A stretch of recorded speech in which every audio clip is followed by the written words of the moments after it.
Hello, I'm Jeremy Fernandez. This week on The Virus, we step you through what restrictions are being lifted around the country, plus the cracks appearing in bilateral relationships. How will COVID-19 shape the new world order? But first, here's what you can and can't do from this weekend. We'll start in the Northern Territory because that's where the rules have been loosened the most. The NT's been able to do so because there have been no recorded coronavirus cases for 3 weeks. Territorians can now gather outdoors, allowing the resumption of fishing, camping and non-contact sports. Weddings and funerals can now take place with no limitations either.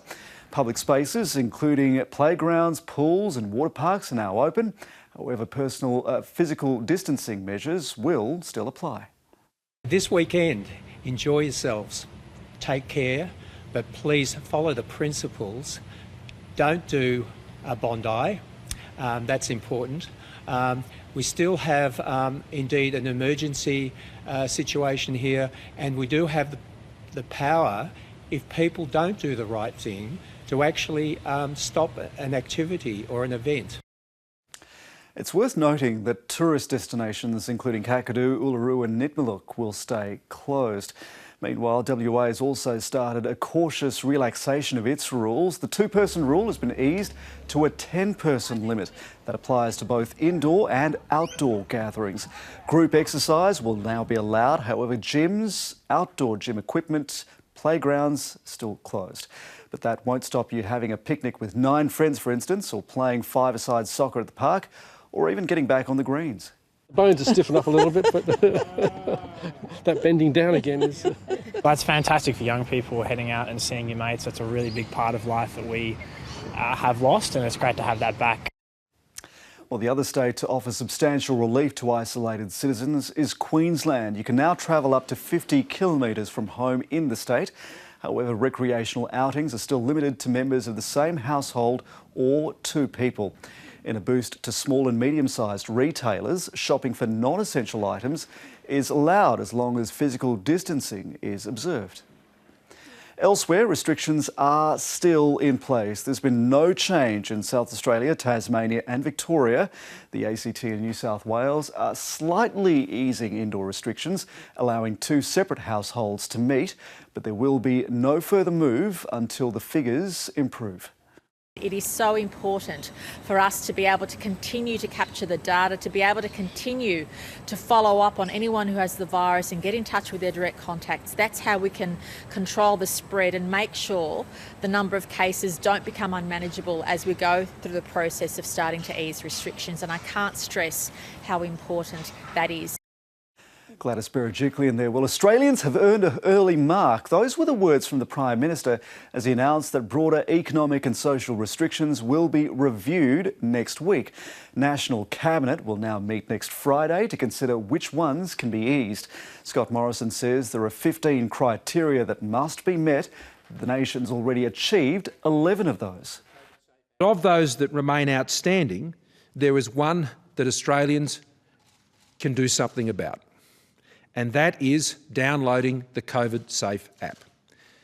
This is a critical issue for National Cabinet when it comes to making decisions next Friday about how restrictions can be eased. Now, those plans have been able to be put in place because the national daily case rate remains relatively low. We're hovering around 10 new infections a day, which authorities say is manageable, and that a focus can now go back on to getting the economy back on track. After a lot of unease and uncertainty, schools have also started to reopen. The majority of Western Australian public school students are now back for term 2.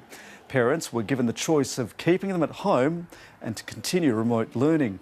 The government there says about 60% of children have gone back to the school grounds. Schools in some parts of the country may be springing back to life, but in much of suburban Australia, the landscape is dominated by empty streets, playgrounds and shops. Digital journalist and photographer Margie Burren got together some of Australia's finest snappers to document the impact. I guess we all know that we're going through some pretty crazy, unprecedented times at the moment, and we wanted to capture a bit of that history and document it in photography. Because I guess already in many ways, a lot of us have started saying that this way of life is already feeling a little bit normal. And so we wanted to capture that abnormal, the abnormal images that you are not seeing from home. We went to different parts, every state and territory, and also into some of our regional areas like Cairns, the New South Wales North Coast, Geraldton, WA, Launceston in Tassie. They've all been taken in the last 2 to 3 weeks. So obviously already some of the restrictions have been easing. So for example, like the Bondi images are already looking very different to what is happening today. We were largely sort of driven by where we had some of our best photographers around the country. So we reached out to them and called for their ideas. But we did want a mixture of locations and spaces. So places that are important in our lifestyle that we've been, off limit, that have been off limits to us. I love that ferry shot. That's actually probably my favourite image with the Sydney Harbour Bridge. When I visited the State Library, there were a couple of exhibitions up capturing the Great Depression and the Gold Rush, and it did make me think, well, we're actually living a piece of history ourselves right now, and it is important to document it. And like everyone else, I've been at home for a lot of the last few weeks, so it was definitely strange when I did venture out and when all of our other photographers ventured out to get these shots. It was a strange feeling and a strange thing to witness and capture. Meanwhile, creatives in Brisbane are making the most of the increased foot traffic in the suburbs. Front yard sale stands are popping up and helping bring communities closer together. Entry to this art exhibition on Enoggera Terrace doesn't cost a cent. The artist has taken inspiration from her time in isolation. This lockdown sort of was a blessing in disguise for me because I was all of a sudden full-time artist.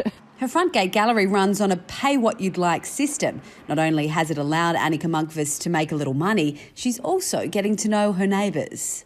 They wouldn't have stopped if I hadn't been out here with my artwork. The street library in Brisbane's Paddington is also a conversation starter. Sometimes even just giving a smile or a wink or something and saying, hey, great idea, or thanks for the books. Greg James and his wife started the Letterbox Library before COVID-19. The book trading business has never been busier. There's a lot of people along here in the mornings exercising and dog walking, and I think there's quite a few regulars make this a stop-off as well.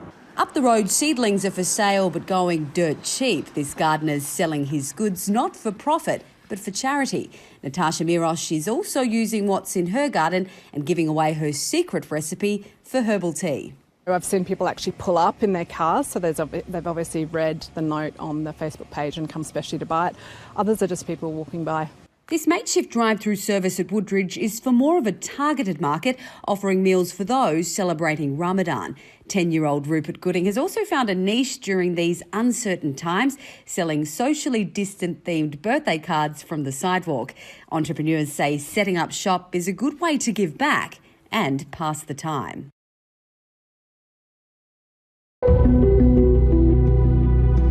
First a city, then a country, then the world.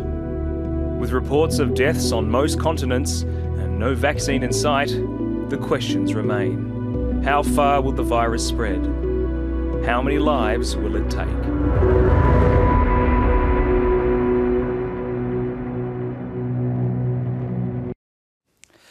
Well, the easing of isolation requirements shows just how well Australia has done, but elsewhere the numbers are still climbing. All up, there have been more than 3.3 million confirmed cases. More than 1 million of those have fully recovered. More than 230,000 deaths have been confirmed. The US has been hit hardest, but those European hotspots are also causing concern, with Spain now passing Italy as the country with the most infections on the continent. It's those daunting figures in the US that have spurred the medical industry into action. American officials say there's now clear-cut evidence that an experimental drug can help people recover. Remdesivir was originally developed to fight Ebola. It attacks an enzyme viruses need to replicate inside our cells, and for months doctors have wondered how well would it work on COVID-19. The data shows that remdesivir has a clear-cut, significant positive effect in diminishing the time to recovery.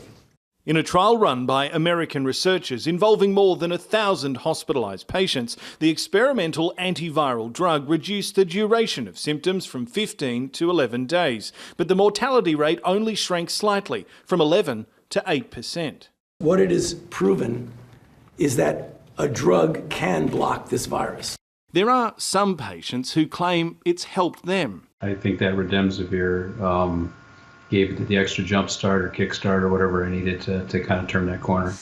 But the drug still needs to be reviewed, and the US results were released at the same time as details of an incomplete trial in China published in the Lancet Medical Journal suggested that it didn't work. Medical officials also stressed that remdesivir is in no way a silver bullet because it can't stop people getting sick in the first place like a vaccine might. However, at the moment here, any promising news at all is warmly welcomed.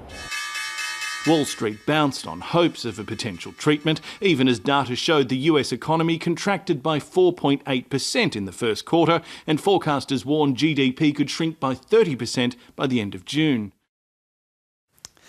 Global tensions over the outbreak have spilled over again, with Donald Trump now threatening more trade tariffs against China if it's found to have misled the world. For its part, the Chinese government has accused the United States of trying to shift blame for how it's handled its own pandemic at home.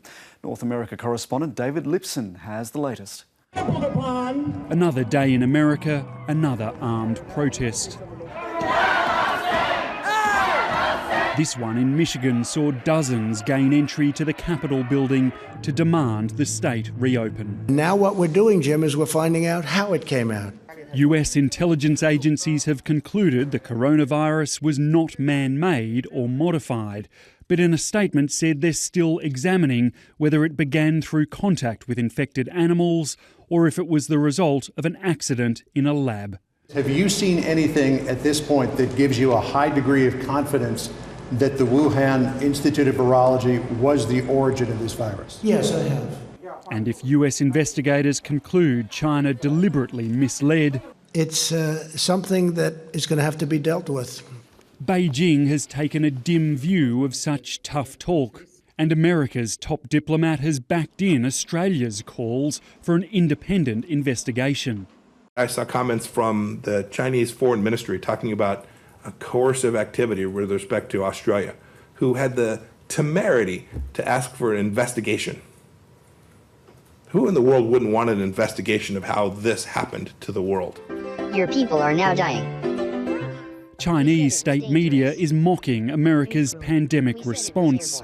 One former White House advisor says the coronavirus has cemented a sharper US strategy on China. Coronavirus has actually galvanized the United States on both the left and the right that we need to make a change. And so, whatever happens in 2020, I think you're going to see increased enforcement on Chinese companies. Whether all this talk will lead to action remains unclear. Donald Trump has raised the prospect of further trade tariffs, but China has shown before it's not afraid to retaliate. And those tensions between Australia and China ignited earlier in the week. Beijing's ambassador threatened an economic backlash against the Australian government, what the Australian government calls for a fully independent international investigation. Here's political editor Andrew Probyn. Does that mean reintegration? The relationship with China becoming ever trickier. No. Australia's Foreign Affairs Secretary calling Beijing's ambassador to express displeasure at his threats of a Chinese student and tourist backlash and a boycott of beef and wine exports. We will not deviate from those policy positions under any threat of economic coercion or anything else. Chen Jingyi's threats in response to Australia's demand for an independent inquiry into the COVID-19 outbreak. That's not singling anyone out, that's not a witch hunt. That's just about us working as a global community together. Mr. Cheng's bellicose tone reflecting a coordinated pushback against the West over what Donald Trump's been calling the Chinese virus. China is a victim of false information. The Chinese Foreign Ministry furiously denying it covered up the outbreak and rejecting suggestions the virus escaped from a Wuhan laboratory. The origin of the virus itself is a scientific issue. The purpose of the research is to prevent this kind of epidemic from happening again. And it's those tensions that have everyone wondering what the global power balance will be in the post-coronavirus world. I put your questions to Stephen Loosley, a senior fellow at the Australian Strategic Policy Institute, and Professor Stan Grant from Charles Sturt University. How seriously should we take China's displeasure at the way Australia is calling for an international investigation into the origins of this coronavirus? It's been a really huge week in terms of that bilateral relationship, hasn't it? It should be taken seriously, but it ought not to determine our policy, Jeremy. A sovereign country determines its own policy, often in concert with allies and partners and in regional groupings. Now, the fact that Australia has called for an inquiry to determine precisely what happened with the spread and is happening with the spread of the coronavirus is not an outrageous proposition. If we look back to 1920, it would have been absurd if people had suggested there ought not to be a tracing of Spanish flu. The big difference is China 2020 is not Spain 1920. It is an entirely different proposition to enter into this potentially combative space with a country that is your biggest trading partner. It's not just a question of what Australia does here, but it's how China reacts. We've seen immediately China bristle at this. We've seen the veiled threats about impact on our trade. Their economy has taken an enormous hit because of the impact of coronavirus. Going into the coronavirus scare, its economy was already at its weakest point in 30 years. But at the same time, the West is now hit economically. It's weakened us as well. It's a perfect storm. It's an authoritarian challenge at a time when democracy was in retreat around the world, when there was declining freedom around the world, where there was a rise of nationalism and a vulnerability and unpredictability to the geopolitical landscape. But we received this question from a viewer. A lot of questions have been raised about the WHO's slow response in labelling this a pandemic and its favourable treatment of China. Where does that leave us in terms of other global bodies that can effectively police and manage not just the outbreak on the ground, but the relationships that it puts under strain as a result? It's a good question, Jeremy, and frankly, the WHO is irreplaceable at a global level. You have other bodies doing some very valuable things, but they're mostly to be found in the philanthropic, not-for-profit sector. Médecins Sans Frontières, the Bill and Melinda Gates Foundation, the George Institute, and so on, all doing really outstanding things in the health area, but you really need the WHO as a coordinating body. I think it was a mistake by the Trump administration to withdraw funding. The Americans were entirely within their corner in terms of asking for a reform of the WHO so that mistakes that were made here in terms of talking about Chinese transparency, where as Stan pointed out, it was actually the opposite in Wuhan and Beijing, except for a handful of very brave souls in the Chinese medical profession. That was really an error because it convinced people in different parts of the world this was not as serious as it turned out to be. It's turned out to be very serious indeed. So I don't think we can talk about dispatching the WHO. I think we can talk about reforming the body to make it more responsive, to make it more open and more determined to get to the facts. Another question we received from a viewer here. A number of people have actually asked this question. Will Australia have to become more self-reliant in the future? Stan, will this result in greater protectionism? And is that a good thing or a bad thing in the current circumstances? Well, we've already seen the beginnings of that before coronavirus, of course, with the trade war between the United States and China last year. And to be fair, it was something that you could argue was overdue. China had run up a very strong trade surplus against the United States. China had been a currency manipulator. It had tried to manipulate the terms of trade better to suit it. At the same time, of course, China has become an engine of world growth. I think it's around 28 to 30% of global growth now comes from China. So it is an essential part of the global economy. Protectionism raises fears of nationalism, raises concerns about, again, a drift to conflict, because we can see from history that they are sometimes the ingredients of what leads from a trade war through to a full-blown shooting war. But we don't need to get ahead of ourselves either. This is the world that's facing us. The challenge is, how adept are we going to be at being able to manage this world and manage these rivalries? You can't unwind globalisation. We are an interconnected world. Technology has brought us closer. We do trade a lot more with each other. But there are strains and there are political tensions, and they run the risk of being exacerbated in an environment of greater protectionism and potentially a more virulent nationalism. We've seen the release of this COVID-19 app in Australia, which the government is urging everyone to download and to use so that the disease can be tracked. We got this question about data and security and personal information in this environment. Is privacy being eroded, and will that be a long-term giveaway out of all this? I would hope not. What's been singularly lacking in a lot of the debate, the global debate over the coronavirus, Jeremy, has been trust. Part of that's down to the WHO making misstatements early on, and obviously the lack of transparency from China.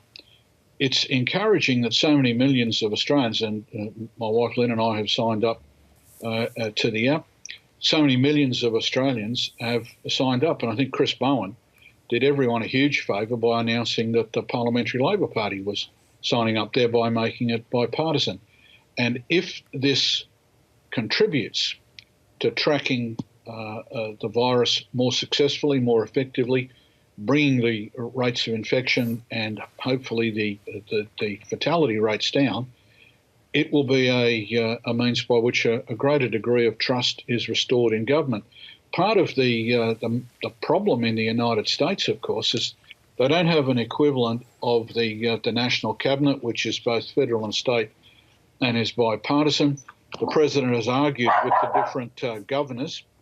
The President makes statements that can't be justified medically or scientifically, so therefore trust is eroded further. I would hope in the Australian context this app will help to lift the levels of trust in government. That can only be achieved if the government plays a particularly straight bat.